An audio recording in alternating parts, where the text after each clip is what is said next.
My name is Lowell Grisham. I'm the rector of St. Paul's Episcopal Church in Fayetteville, Arkansas. And I'm here to tell about a process that our congregation entered into, culminating in 2005 with a congregational conversation at small tables about whether we would offer blessings to our same-gendered couples that were committed and were part of our life in this congregation. Our vestry voted unanimously, yes, we would like to offer those blessings, and we did so following the General Convention in 2006 and have continued to do so. We felt like the conversation that we had together was a constructive and safe one, and it ended up deepening our life together as we made a decision about something that was potentially divisive. This video includes people who were part of that process. Some were on the vestry and others were congregational participants. And we hope it'll be helpful as a way of looking in on one congregation's life as we engaged in conversation about something important to the church.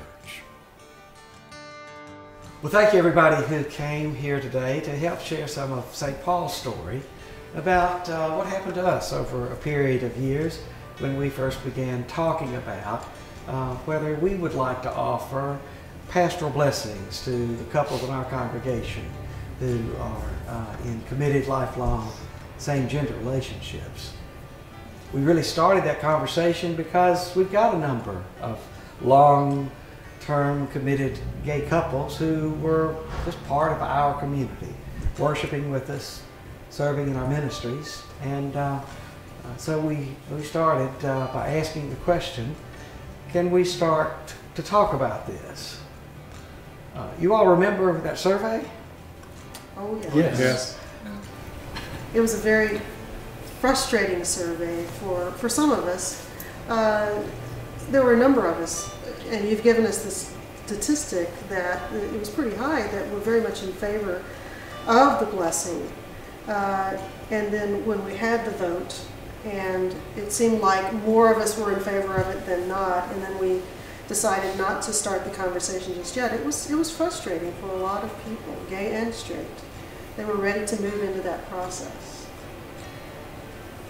What did you experience in those conversations when we got to that place where we were using the Good News resource? I know for me, one of the things that struck me was just the variety of opinions in this congregation. It's true, as Linda said, a strong majority was in favor of at least beginning to talking about this process. But the sizable minority were opposed even to that. And then among the entire congregation, the range of thought about this. So for me, that was a little bit surprising, but in the long run, really illuminating.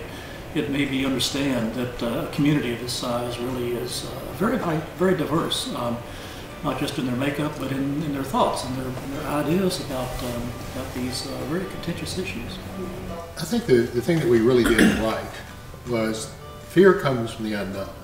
And we took it on as a congregation to educate, to present some educational opportunities for people to learn exactly about what we were talking about, because I don't think it really had been defined, or at least there wasn't a common understanding of what we were trying to do. And I think the process of going through that educational process at least gave us an understanding of what we were trying to offer to the people that were interested in doing this, and it gave the congregation a place to talk from. And I think even before we got into the congregational process, we had a vestry process where I believe, if I recall correctly, the vestry was cut in half or split into two groups, and we brought in people who are gay, maybe parents of people who are gay, and also people who are maybe opposed to same-gender blessings. And I remember that whole process of doing the conversation of reconciliation was a learning process, because we got to hear all of these different voices in a very fair and open manner.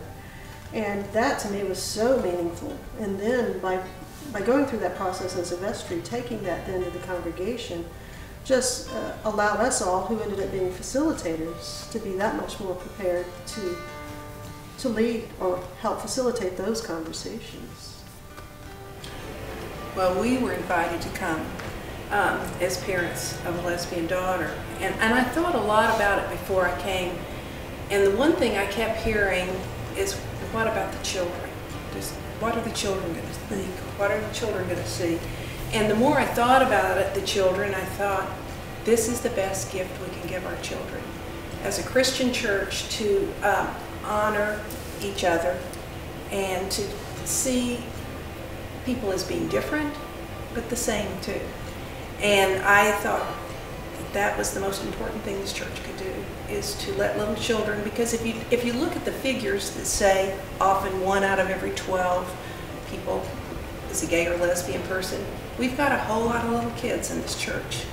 And statistically, we've got some little gay children that are going to grow up. And my daughter talks about growing up in a church that didn't recognize that, and the hurt that she experienced that we never knew she was experiencing. And so that was the thing.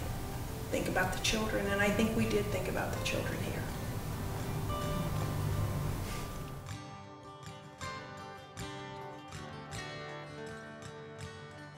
I think the first thing is to do the process methodically and carefully the way you encouraged us to do, because if you jump into something that even the process feels like it was arbitrarily arrived at, then that puts it off on the wrong start. So start it cautiously and carefully, but start it.